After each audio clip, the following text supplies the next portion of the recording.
Hi నమస్తే, నేను మీ Shri Venkat sir. ఈరోజు మన టాపిక్ గ్రూప్ 2 అభ్యర్థులకు సంబంధించినటువంటి అంశాన్ని మీ ముందుకు తీసుకొచ్చేటువంటి ప్రయత్నం చేస్తూ ఉన్నాం. అదే గ్రూప్ 2లో హిస్టరీ అనేటువంటిది చదవకుండా ఈ గ్రూప్ 2 అనేటువంటిది ప్రిలిమ్స్ అనేటువంటిది మనము క్లియర్ చేయొచ్చా, ఇది మొట్టమొదటి అంశం అన్నమాట. నెక్స్ట్ రెండో అంశం ఏంటి అంటే ఈ గ్రూప్ 2కి సంబంధించి హిస్టరీ అనేటువంటిది ఎంత ప్రాధాన్యతను కలిగి ఉంటుంది, ఈ హిస్టరీ అనేటువంటిది ఎన్ని రోజుల్లో కంప్లీట్ చేయొచ్చు, అదేవిధంగా ఈ హిస్టరీని మనము ఏ విధంగా చదివితే ఎక్కువ మార్కులను సాధించవచ్చు అనే అంశాలని మేము ముందుకు తీసుకొచ్చేటువంటి ప్రయత్నం ఈరోజు చేస్తూ ఉన్నాం. అయితే దీంట్లో ముఖ్యంగా ఫస్ట్ మన హెడ్డింగే మీరు ఒకసారి చూడండి, హిస్టరీ చదవకుండా ప్రిలిమ్స్ క్వాలిఫై అవ్వడం సాధ్యమేనా అని చెప్పేసి మనం హెడ్డింగ్ పెట్టడం జరిగింది. ఆల్రెడీ ఇంతకుముందు గ్రూప్ 2 ప్రిలిమ్స్ రాసినటువంటి అభ్యర్థులు ఎవరైతే ఉన్నారో వాళ్ళందరికీ కూడా బాగా తెలిసినటువంటి అంశము, వాళ్ళందరికీ కూడా హిస్టరీ చదవకుండా ఎవరైతే వెళ్ళారో వాళ్ళందరికీ కూడా ఒక చక్కటి గుణపాఠం మీకు ఆల్రెడీ తెలిసే ఉంటుంది. హిస్టరీ అనేటువంటిది చాలా ఇంపార్టెంట్ టాపిక్. ఈ సబ్జెక్ట్ అనేటువంటిది ఎలాంటి సబ్జెక్ట్ అంటే ఒక్కొక్కసారి టఫ్గా అడిగినప్పటికీ కూడా ఒక్కొక్కసారి మీకు ఆ టాపిక్ ఆ సబ్జెక్ట్ అనేటువంటిది మిమ్మల్ని ఒక స్థాయిలోకి తీసుకెళ్లేటువంటి సబ్జెక్టుగా మనం హిస్టరీని చెప్పచ్చు అనమాట. పోయినసారి మనము 5 సబ్జెక్టులు చూసుకుంటే హిస్టరీ 30 మార్కులు చాలా సులభంగా అడగడం అనేటువంటి జరిగిందనమాట. హిస్టరీ లేకుండా ఉంటే ఈ ప్రిలిమ్స్ అనేటువంటిది క్వాలిఫై అవ్వలేరు అనేటువంటి అనుభూతిని తీసుకొచ్చింది పోయినసారి జరిగినటువంటి గ్రూప్ 2 ప్రిలిమ్స్ పేపర్. అది మీ అందరికీ తెలిసినటువంటి అంశమే. కాకపోతే ఇంకొంచెం దానికంటే కూడా ఇంకొంచెం ఒక 50% మీకు కొంచెం డెప్త్గా ఇచ్చినా సరే మీరు ఇండియన్ హిస్టరీని మీరు ఆన్సర్ అనేటువంటి చేయొచ్చు. అంటే పోయినసారి 30కి 30 క్వశ్చన్లు ఆన్సర్ చేసే విధంగా పేపర్ అనేటువంటిది ఇచ్చాడనమాట. కనీసం ఒక 28 క్వశ్చన్లు ఆన్సర్ చేసే విధంగా పేపర్ అనేది ఇచ్చాడు. ఇంకొంచెం టఫ్ చేసినా సరే మీరు ఒక 20 క్వశ్చన్లు అయినా సరే ఆన్సర్ చేసే విధంగా ఉంటుంది. అంటే నేను ఏం చెప్తున్నాను అంటే హిస్టరీ లేకుండా మాత్రము మీరు ప్రిలిమ్స్కి సన్నద్ధం అవడం అనేటువంటిది సాధ్యం కాదు. ఏ సబ్జెక్ట్ని మీరు నెగ్లెక్ట్ చేసినా సరే హిస్టరీని మాత్రం మీరు నెగ్లెక్ట్ అనేటువంటిది చేయకూడదు. కాబట్టి హిస్టరీ చాలా ప్రాధాన్యత కలిగినటువంటి సబ్జెక్టుగా మనము చెప్పచ్చు. అయితే సార్ ఈ హిస్టరీ అనేటువంటి దాన్ని ఎలా మనము ముందుకు తీసుకెళ్ళాలి, ఈ హిస్టరీ అనేటువంటి దాన్ని ఎలా మనం ప్రిపేర్ అవ్వాలి, ఈ హిస్టరీ ప్రిపేర్ అవ్వడానికి ఎన్ని రోజులు పడుతుంది అంటే అభ్యర్థి మీద ఆధారపడినటువంటి అంశం ఇది. నాకు అయితే మాత్రము మామూలుగా నేను ఒక గ్రూప్ 2 అభ్యర్థిగా ఆలోచిస్తే ఒక హిస్టరీ ఫ్యాకల్టీగా నన్ను నేను పక్కన పెట్టేసి ఒక ఏమీ తెలియనటువంటి ఒక గ్రూప్ 2 అభ్యర్థిగా నన్ను నేను భావిస్తే ఖచ్చితంగా నాకు హిస్టరీకి ఒక 1 మంత్ టైం అనేటువంటిది పడుతుందని నేను చెప్పగలను. అంటే ఒక్కొక్కరు ఒక్కొక్క రకంగా ప్రిపేర్ అవుతారు, ఒక్కొక్కరికి ఒక్కొక్క రకమైనటువంటి మేధస్సు ఉంటుంది, ఒక్కొక్కరికి ఒక్కొక్క రకమైన ఆలోచనలు అనేటువంటి ఉంటాయి. కాబట్టి వీటన్నిటిని కూడా పరిగణలోకి తీసుకోవాలండి. కానీ నా అభిప్రాయం ప్రకారం తీసుకుంటే ఒక సాధారణ అభ్యర్థి ఒక నెల రోజులు రోజుకి ఒక 6 గంటల నుంచి 7 గంటలు ప్రిపేర్ అయినా సరే మీరు హిస్టరీ అనేటువంటి దాన్ని పూర్తి చేసేయచ్చు. కాబట్టి హిస్టరీ అనేటువంటి దాన్ని మీరు చదవాలంటే ఏ విధంగా చదవాలి, ఇది మనం చూడాల్సినటువంటి ముఖ్యమైనటువంటి అంశం.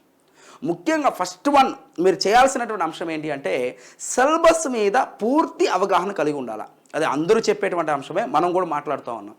కాబట్టి సిలబస్ మీద పూర్తి అవగాహన, ఎలాంటి అవగాహన ఉండాలి, ఈ సిలబస్ పేపర్ను ముందు పెట్టుకొని ఆ సిలబస్లో ఉన్నటువంటి అంశాలనే ముందుగా మనం కంప్లీట్ చేసేటువంటి పని చేయాల్సి ఉంటుందన్నమాట. చాలామంది అభ్యర్థులు అంటున్నారు ఏమని, ఇండియన్ హిస్టరీ ఉంది, ఇండియన్ హిస్టరీలో అన్ని టాపిక్లు లేవు. ఇది మీరు గమనించండి. ఇండియన్ హిస్టరీలో చాలా దాదాపుగా సగాటికి సగం టాపిక్లను వాడు తగ్గించేసి ఇచ్చారు. మనకు వాస్తవంగా మనం సబ్జెక్ట్ని మనం చూసినట్లయితే ప్రధానంగా మీరు ఒకసారి చూడండి, ఆ సబ్జెక్ట్ అనేటువంటి దాన్ని చూడండి ఒకసారి. మెయిన్గా ఇండియన్ హిస్టరీలో మీకు ఇచ్చినటువంటి అంశాలు ఏంటి అంటే 2 నాగరికతలు, అంతే. 2 నాగరికతలు ఏంటి, 2 సివిలైజేషన్స్ ఏంటి, ఒకటి Indus valley civilisation, 2 Aryan civilisation లేదా వేదిక్ సివిలైజేషన్. నెక్స్ట్ అదేవిధంగా ప్రాచీన భారతదేశ చరిత్రలో 2 సామ్రాజ్యాలు, ఒకటి మౌర్య సామ్రాజ్యము, 2 గుప్త సామ్రాజ్యం.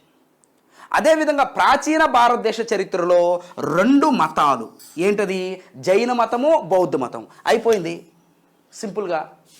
అదేవిధంగా మధ్యయుగ భారతదేశ చరిత్రకు వచ్చేసరికి రెండు సామ్రాజ్యాలు ఏంటవి, ఢిల్లీ సుల్తాన్లు మరియు మొఘల్స్ అనేటువంటి టాపిక్స్. అదేవిధంగా రెండు మత సంస్కరణ ఉద్యమాలు ఏంటవి, భక్తి ఉద్యమము అనేటువంటిది, అదేవిధంగా సూఫీ ఉద్యమము అనేటువంటిది. అయిపోయింది క్లియర్గా.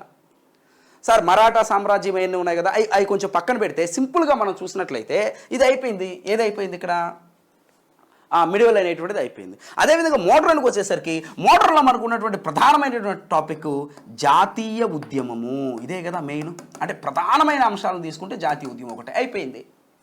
ఎన్ని టాపిక్స్ ఉన్నాయి ఇక్కడ, 1 2 2 4 6 8 10 11 12 సబ్జెక్టులతో సింపుల్గా అయిపోయింది అనమాట. అంటే ఎక్కువ మార్కులు మీకు వచ్చేటువంటి ఏరియా ఇదే కదా, అంతే కదండి. అంటే 1 2 టాపిక్స్ అనేటువంటి పక్కన పెట్టినప్పటికీ కూడా సింపుల్గా మీకు చెప్పాలి అంటే ప్రాచీన భారతదేశ చరిత్రలో మనం చూసినట్లయితే 2 సివిలైజేషన్స్, అదేవిధంగా 2 మతాలు, అదేవిధంగా 2 సామ్రాజ్యాలు, అదేవిధంగా మధ్యయుగ భారతదేశ చరిత్రలో చూసినట్లయితే 2 సామ్రాజ్యాలు, అదేవిధంగా 2 మత సంస్కరణ ఉద్యమాలు, అదేవిధంగా మోడర్న్ ఇండియా చూసినట్లయితే భారత జాతీయ ఉద్యమం. అయిపోయింది క్లియర్.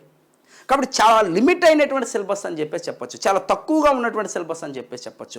ఈ సిలబస్ను మనం ఏ విధంగా పూర్తి చేయాలి అనేటువంటి అంశము చాలా ఇంపార్టెంట్.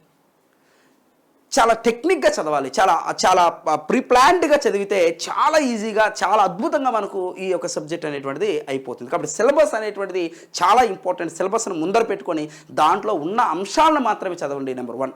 నెక్స్ట్ నెంబర్ 2 ఏంటి అంటే తేదీలకు ప్రాధాన్యత ఇవ్వాల్సిన అవసరం లేదు. నేను చెప్తున్నాను, రాసి పెట్టుకోండి. తేదీలకు అంత ఇంపార్టెన్స్ ఇవ్వాల్సినటువంటి అవసరం అనేటువంటిది లేదు. ఒకవేళ 30 క్వశ్చన్లో ఒకవేళ ఎన్ని క్వశ్చన్లు అడగొచ్చు తేదీల మీద, ఒక క్వశ్చన్ అడగొచ్చు లేదా 2 క్వశ్చన్లు అడగొచ్చు. కాబట్టి తేదీలు అంటే నీకు భయం వేస్తే తేదీలు వదిలేసేయి. నువ్వు నేర్చుకోగలిగిన, నాకు ఈ తేదీలు ఈజీగా ఉన్నాయి, ఈ డేట్స్ నాకు ఈజీగా ఉన్నాయంటే అవి రిసీవ్ చేసుకో. అవి నెక్స్ట్ వస్తాయి, ఖచ్చితంగా వస్తాయి. అర్థమవుతుందంటే సబ్జెక్ట్ మీద నీకు ఇంట్రెస్ట్ అనేది వచ్చేస్తే ఆటోమేటిక్గా నీకు ఆ తేదీల మీద అవగాహన వస్తుంది. కాబట్టి తేదీల యొక్క ప్రాధాన్యత కూడా ఈ రోజుల్లో తగ్గింది. కాబట్టి ప్రతి తేదీని, ప్రతి విషయాన్ని మీరు గుర్తుపెట్టుకోవాల్సిన అవసరం లేదు. ఒకవేళ అది ఇంపార్టెంట్ డేట్ అయినా మీరు గుర్తు పెట్టుకోలేకపోతే వదిలేసేయండి, తర్వాత గుర్తొస్తుంది, తర్వాత నేర్చుకోగలరు. ముందు సబ్జెక్ట్ మీద అవగాహన, సబ్జెక్ట్ మీద ఇంట్రెస్ట్ వస్తే తర్వాత మీరు తేదీలను మీరు నేర్చుకునే ఇంట్రెస్ట్ అనేది మీకు వస్తుంది. అంటే ఎగ్జాంపుల్ నేను చెప్తున్నాను అంటే ఫలానా సమయంలో ఇది జరిగిందంట అంటే అది చాలు అనమాట. అంటే అంతకుమించి ఏం అవసరం లేదు. కాబట్టి ఈ ఇయర్లో ఇది జరిగింది అనేది కాకుండా ఏదో ఒక తేదీ ఉంది, ఎగ్జాంపుల్ 1500 కావచ్చు, 1510 కావచ్చు, 1520 కావచ్చు. అర్థమైంది. అదేదో 15వ శతాబ్దంలో లేదా 14వ శతాబ్దంలోనో లేదా 16వ శతాబ్దంలో ఇది జరిగిందంట. ఇది ఏది జరిగింది, ఆ జరిగింది ఇంపార్టెంట్ కానీ ఇయర్ అనేటువంటిది ఇంపార్టెంట్ కాదు. చాలామంది ఇయర్స్ మీద క్వశ్చన్లు అనేటువంటి చదువుతూ, ఇయర్స్ మీద పుస్తకాలు చదువుతూ ఆ ఇయర్స్ వల్ల ప్రిపరేషన్ ఆగిపోయినటువంటి వ్యక్తులు చాలామంది ఉన్నారు. జాగ్రత్తగా ఆలోచించండి. హిస్టరీలో తేదీలకు ప్రాధాన్యత ఇవ్వాల్సిన అవసరం లేదు. ముందు సబ్జెక్ట్ నేర్చుకో. అక్కడ ఏం జరిగిందో ఇంపార్టెంట్ కానీ ఎప్పుడు జరిగింది అనేది అది పక్కన పెట్టేసే, తర్వాత నేర్చుకోవచ్చు. అది ఇంపార్టెంట్, చాలా ఇంపార్టెంట్. నెక్స్ట్ ఒక అంశాన్ని నువ్వు ఎలా చదవాలి, కూలంకుషంగా చదవాలి. ఎలా కూలంకషంగా చదవాలి సార్ అంటే కొన్ని ప్రశ్నలు నువ్వే వేసుకోవాలి ఆ పుస్తకం అనేది చదివేటప్పుడు. ఏమని, ఎందుకు, ఏమిటి, ఎక్కడ, ఎలా, ఈ ప్రశ్నలను కానీ నువ్వు వేసుకుంటూ హిస్టరీ చదివితే నీకు అద్భుతంగా వాడు ఏ విధంగా అయినా సరే, వాడు ఏ విధానంలో కఠినతరంలో కావచ్చు, ఈజీగా కావచ్చు, ఏ విధంగా ప్రశ్నపత్రాన్ని ఇచ్చినా సరే నువ్వు ఆన్సర్ చేయగలవు. కాబట్టి ఏ ప్రశ్నలు రావాలమ్మా, ఎందుకు, ఏమిటి, ఎక్కడ, ఎలా అనేటువంటి ఈ ప్రశ్న అనేటువంటిది హిస్టరీ చదువుతున్న ప్రతి ఒక్కడికి రావాలి. నెక్స్ట్ ఇంకొక అంశం ఏంటి అంటే ఒక టాపిక్ మిమ్మల్ని ఇబ్బంది పెడుతుందంటే ఆ టాపిక్ని స్కిప్ చేసేయి. అది సార్ అదేంటి రిలేటివ్గా ఉంటుంది కదా, అది రిలేటివ్గా ఉంటుంది అనే విషయం నీకు అర్థమైతే చాలు. అంతకు మించినటువంటి ఆ లోతులో వెళ్ళాల్సిన అవసరం నీకు లేదు. ఒక టాపిక్ నీకు ఇబ్బంది పడుతుందంటే ఆ ఇబ్బంది పెట్టిన టాపిక్ని పక్కన పెట్టేస్తే నువ్వు ముందుకెళ్తావు. ముందుకెళ్ళిన తర్వాత లాస్ట్ అయిపోయిన తర్వాత లాస్ట్లో ఆ టాపిక్ని చదువుకో. అర్థమవుతుందంటే సార్ ఏంటి సార్ ఈ విధంగా చెప్తున్నారు మీరు అని చెప్పేసి అంటే నేను చెప్పేది కరెక్ట్గా చెప్తున్నాను. నేను చెప్పేటువంటి విధానం చాలా సరైనటువంటి విధానం.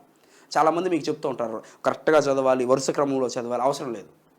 అర్థమవుతుందండి. ఆ లింక్ పోతుంది కదా, ఆ లింక్ వరకు నువ్వు చదవగలిగితే చాలు. ఆ లింక్ అంటే సింధు నాగరికత తర్వాత ఆర్యన్ సివిలైజేషన్ వస్తుందంట, ఈ అవగాహన ఉంటే చాలన్నమాట. కాబట్టి దాంట్లో ఉన్నటువంటి మొత్తం అంశాన్ని మీరు చదవాల్సినటువంటి అవసరం లేదు. ఒక టాపిక్ మిమ్మల్ని ఇబ్బంది పెడుతుందంటే దాన్ని పక్కన పెట్టేయండి. అంటే నేనేమంటానంటే, నాకు హిస్టరీ మొత్తం వచ్చు అనే దానికంటే కూడా హిస్టరీలో నాకు మొఘల్స్ అనేటువంటి టాపిక్ చాలా బాగా వచ్చు, ఈ మొఘల్స్ అనేటువంటి టాపిక్ మీద నువ్వు ఎక్కడైనా క్వశ్చన్ అడుగు నేను ఆన్సర్ చేస్తా అనే కాన్ఫిడెంట్ రావాలి. నీకు ఆ టాపిక్ల మీద పట్టుంటే చాలండి, హిస్టరీ మొత్తం మీద రావాల్సిన అవసరం లేదు. అర్థమైతే ఆ సిలబస్లో ఇచ్చిన టాపిక్ల మీద పట్టుంటే చాలు, మొత్తం నీకు ఆ మొత్తం అంటే ఆ సిలబస్లో లేని అంశాల మీద కూడా నీకు అవసరం లేదు. కాబట్టి నీకు హిస్టరీ రావాల్సిన అవసరం లేదు. అక్కడ హిస్టరీలో వాడు ఇచ్చినటువంటి సిలబస్లో ఉన్నటువంటి ఆ టాపిక్స్ మీద నీకు ఐడియా వస్తే చాలు, నీకు ఆ ప్రిలిమ్స్ అనేటువంటిది క్వాలిఫై అయినట్టే. తర్వాత మెయిన్స్లో కూడా నువ్వు జాబ్ని సాధించేటువంటి అవకాశం ఉంటుంది. కాబట్టి ఆ టాపిక్స్ని పట్టుకో. ఆ టాపిక్స్లో నీకు ఏదైనా కొంచెం ఇబ్బందిగా ఉంటే ఆ టాపిక్ని పక్కన పెట్టు, దాని తర్వాత ప్రిపేర్ అవ్వచ్చు. లేదంటే ఆ టాపిక్ మీద చదువుతున్నప్పుడు 2 రోజులు 3 రోజులు 4 రోజులు కూడా టైం వేస్ట్ అయ్యేటువంటి అవకాశం అనేటువంటిది ఉంటుంది. కాబట్టి ఈ అంశాన్ని ఖచ్చితంగా గుర్తుపెట్టుకోండి. మీ యొక్క ప్రిపరేషన్ అనేటువంటి చాలా ఈజీగా ముందుకెళ్ళేటువంటి అవకాశం అనేటువంటిది ఉంటుంది. నెక్స్ట్ అందరూ చేసేటువంటి ముఖ్యమైన పొరపాటు ఏంటి అంటే, ఒక పుస్తకాన్ని చదవకుండా ఒక పుస్తకాన్ని చదువుతున్నప్పుడు మార్కెట్లో ఇంకొక పుస్తకం బాగుందన్నప్పుడు ఆ పుస్తకాన్ని పక్కన పడేసి ఆ పుస్తకాన్ని చదువుతారు. ఆ పుస్తకం వద్దండి మాకు తెలుగు అకాడమీ పుస్తకాలు బాగున్నాయని చెప్పి ఇంకొకటి చెప్తే దాన్ని పక్కన పెట్టేసి తెలుగు అకాడమీ చదువుతారు. ఈ యొక్క ప్రిపరేషన్ వల్ల ఎవరికీ ఉపయోగం అనేటువంటిది లేదు. అసలు నీకైతే అసలు ఉపయోగం అనేటువంటిది ఉండదు. కాబట్టి మీరు చేయాల్సినటువంటిది ఒకటే, ఒక పుస్తకము ప్లస్ ఒక గైడెన్స్ ఈ 2 మాత్రమే ఉండాలి, అంతే.